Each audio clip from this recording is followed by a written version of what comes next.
they were able to get DeMar DeRozan, Alex Caruso, and Lonzo Ball.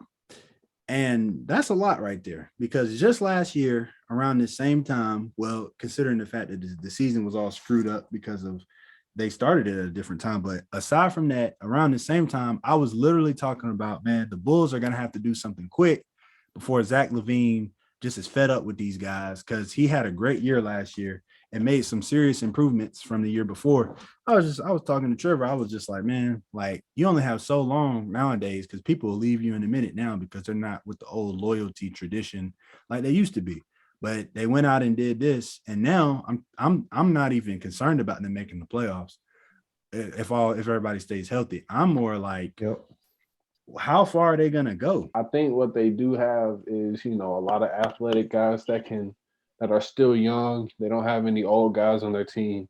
So, they'll have the ability to bring out a lot of energy and effort every night. And, having somebody like Caruso coming off the bench, like he's like a spark engine. Like he plays really tough defense. Obviously, Lonzo plays defense. You got Zach LaVine and DeRozan, and then you got Vucevic. So my only question for them is really how is everybody except for the top six really gonna pan out? Like you got Patrick Williams, you want to know how he's gonna pan out.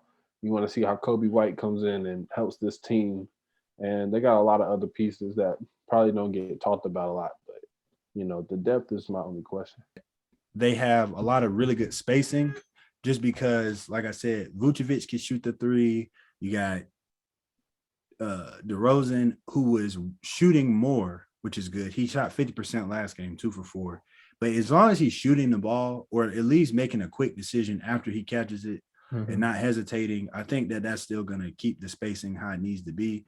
But Lonzo has turned into a great shooter. He's shooting well, at least off a catch and shoot and just simple, like going all the way under the screen type thing.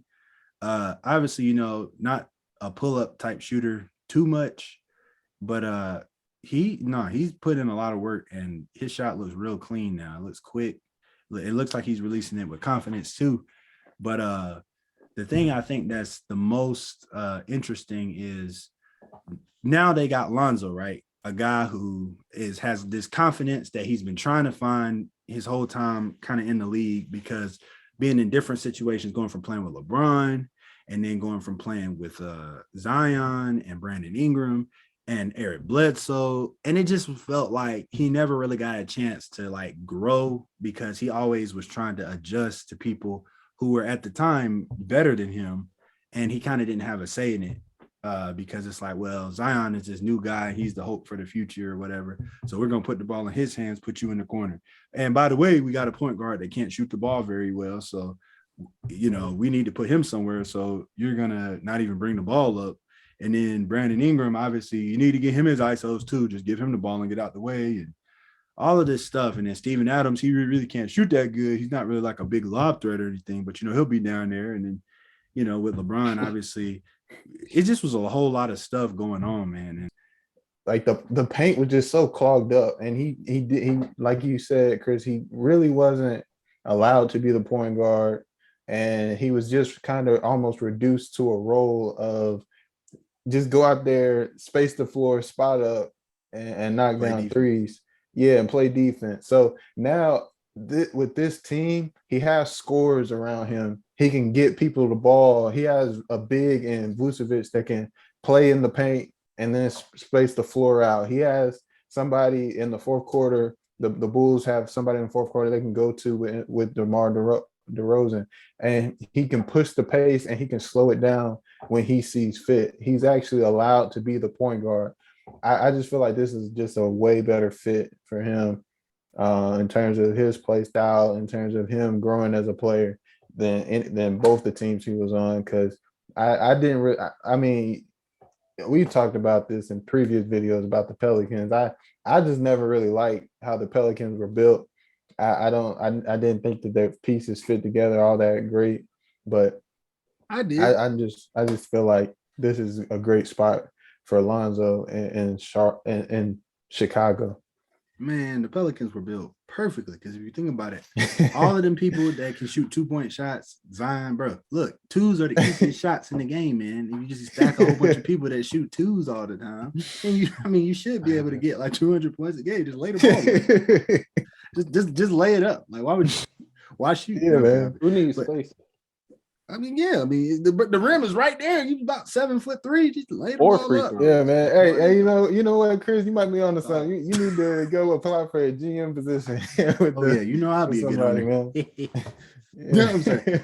Anyway, okay, you learn how to shoot a ball. Great. Like that's something you expect from an NBA point guard. But okay, now let's address other things. Like I would say next he needs to address his finishing.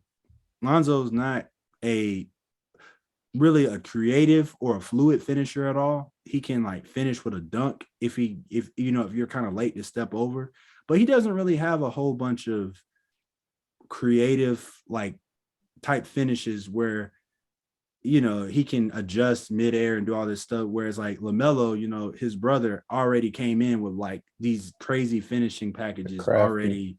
Yeah, like and it's like that feel that they both have for the game. LaMelo was able to transfer that to his finishing because LaMelo, you don't really know whether or not once he leaves the ground, you don't know what he's gonna really do. Lonzo is kind of like you can tell once he leaves the ground, he's either gonna like if the guy's in good position, I don't expect the ball to go in. I think that he's looking for someone to pass it to, honestly, and so he doesn't leave his feet to pass all that much, rightfully so. But I'm just saying now that he's in a position where he's the actual point guard and can play the position he's meant to play. Now it's kind of like he's starting all the way over in a way, and that's a good thing because he's going to get a chance to build his confidence in his game the way that he needs to play. Whereas all these other players like Zion, a guy younger than him, he just comes out of nowhere and they're like, okay, play how you want to play. And then Lonzo, you do your thing, Yeah, well, I feel like this is his first time of like having the opportunity in the league to play without all these set expectations. Like you said, like in LA, he was the number 2 pick, playing for the Los Angeles Lakers. So, it's already high hopes. He had Magic literally came out and said that he wanted you, specifically you. So, a lot of that pressure and, he probably didn't, live up to it, I guess you could say. But I mean, the situation he had his second year, he played with Brown, like you said, and then Zion. So this is his first time really having the opportunity to grow. I feel like a lot of the times we don't, give a lot of the rookies or these top lottery picks the opportunity to grow because, it's an adjustment for them as much potential as they have. They do have to get used to the game. It's a different routine, different talent you're playing every night. They probably figure out things about their game that, they may not have really known was like maybe a weakness for them. So I think now that he's getting really a fresh start and a clean slate, he's playing with other talented players, but none of them come with so much crazy expectation. DeMar DeRozan, we know what he can do, but it's not people talking about him like any of the other top stars.